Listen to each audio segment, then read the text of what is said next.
और उसके बाद आइए आपको सीधे लिए चलते हैं हिमाचल के सोलन, जहां पर बीजेपी के राष्ट्रीय अध्यक्ष जेपी नड्डा इस समय लाइव आ रहे, क्या कुछ कह रहे हैं आप भी सुनिए। चिंता नहीं की, ये न्याय की बात करते हैं। मैं जानना चाहता हूं, मंडल कमीशन श्रीमती इंदिरा गांधी के टाइम पर आ गया था, राजीव गांधी के टाइम पर रहा, दिल्ली के अलमारियों में दूर भागता रहा, आप उस पर बैठे रहे, आपने कभी उस पर चर्चा नहीं की, आपने कभी बात नहीं की। और राजीव गांधी ने तो संसद में स्टेटमेंट दिया, न जात पे न पात पे, न जाति चलेगी न कोई पात चलेगा, ये आपने स्टेटमेंट दिया, पार्लियामेंट के अंदर दिया। और आज आपके बेटे ओबीसी ओबीसी का नारा लगाते हैं, और ओबीसी को संवैधानिक दर्जा दिया तो किसी और ने नहीं दिया, नरेंद्र मोदी जी ने दिया। ये हमको याद है। न्याय की बात करते हो, सबसे ज्यादा ओबीसी के एमपी हमारे, सबसे ज्यादा मंत्री ओबीसी के हमारे, सबसे ज्यादा गवर्नर ओबीसी हमारे, सब तरीके से ओबीसी की चिंता करने वाले हम। हमारी पार्टी आदरणीय मोदी जी के नेतृत्व में उनके विचार, उनकी सोच, उसके कारण वो सब कुछ हुआ है। और ये सारी बातों को लेकर के आज आप ओबीसी के लिए चर्चा कर रहे हो। आपको ओबीसी में कोई भी दिलचस्पी नहीं है। आप बोलो, राहुल गांधी ने नारे लगाया था कि नहीं लगाया था, सब मोदी चोर है, कहा था कि नहीं कहा था? बोलो, कहा था कि नहीं कहा था?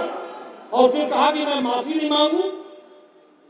मोदी जी ओबीसी नहीं है क्या? और मोदी जाति ओबीसी नहीं है क्या? आपको माफी मांगने में शर्म आई क्या?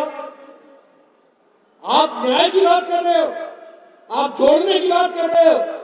आप तोड़ने में और अन्याय करने में इस देश के साथ एक बार नहीं अनेकों बार आपने अन्याय किया है, ये हमको ध्यान रखना चाहिए। इसलिए मित्रों, ये जो काठ की हाड़ी है ना, तो ये चढ़ा के गए थे हिमाचल में, तो मैं कहूंगा जरा सा संभल के रहना इनसे। रहोगे कि नहीं रहोगे? ये फिर आएंगे, बड़ी बड़ी बातें करेंगे, आपका वोट लेने की कोशिश करेंगे और फिर अपना रास्ता नापेंगे। ये आपको ध्यान में। मित्रों, विकसित भारत की दृष्टि से गांव-गांव में 2.5 लाख पंचायतों में हम पहुंच रहे हैं। और प्रधानमंत्री मोदी ने कहा है, कोई भी पात्र उज्ज्वला योजना का छूट न जाए, कोई भी पात्र स्वच्छता अभियान का न छूट जाए, कोई भी अपना स्वास्थ्य शिविर में स्वास्थ्य की जांच कराने से छूट न जाए, कोई भी स्वनिधि से न छूट जाए, कोई भी व्यक्ति अपने स्वामित्व योजना से न छूट जाए, कोई भी भारत की स्कीमों की योजनाओं से न छूट जाए। मैं आपसे अपील करूंगा, जहां जहां विकसित भारत की यात्रा आए, पूरी ताकत के साथ आप उसमें जुड़िए और उसको सफल बनाइए। और जो गरीब भाई हमारे इससे वंचित रह गए हैं, उनको उसका लाभ पहुंचाने के लिए आप आगे बढ़िए। ये आपसे मैं निवेदन करना चाहता हूं। मैं यहाँ आपसे एक ये भी निवेदन करना चाहता हूँ, 2024 में बताओ, चौका लगेगा कि नहीं लगेगा? बोलो, जोर से बोलो भैया, लगेगा कि नहीं लगेगा?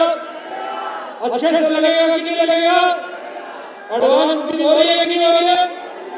मित्रों, घर घर जाके बता दो, अगर चाहते हो कि भारत आगे बढ़े तो मोदी जी के हाथ में देश सुरक्षित है, आगे बढ़ना।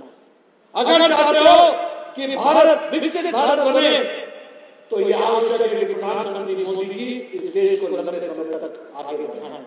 और इसलिए हमारी जिम्मेवारी बन जाती है कि हम उनको पूरी ताकत दे, पूरा आशीर्वाद दे, पूरी सफलता दे। और इसके साथ साथ मैं इस कार्यक्रम के लिए अपने राजीव बिंदल जी को और उनकी टीम को और उनके सहयोगियों को, अपने संगठन मंत्री साजन जी, सबको मैं धन्यवाद देता हूँ जिन्होंने शानदार कार्यक्रम किया। और आप सब लोग जिस गर्मजोशी के साथ लगे रहे, नारे लगाने लगे रहे, मैं आपसे कहूंगा कि मैं कहता हूं, आप आगे बढ़ो और अपना भविष्य आगे बढ़ाओ। इसके लिए आप काम कीजिए, देश को आगे बढ़ाइए। और देश अगर आगे बढ़ेगा तो हम सब लोग आगे बढ़ेंगे। और देश आगे बढ़ने का रास्ता है कि मोदी की गारंटी पूरे होने की गारंटी है। इसको हमको समझ करके चलना है। आपने मेरी बात सुनी, आपका बहुत बहुत धन्यवाद। जय भारत, जय हिंद।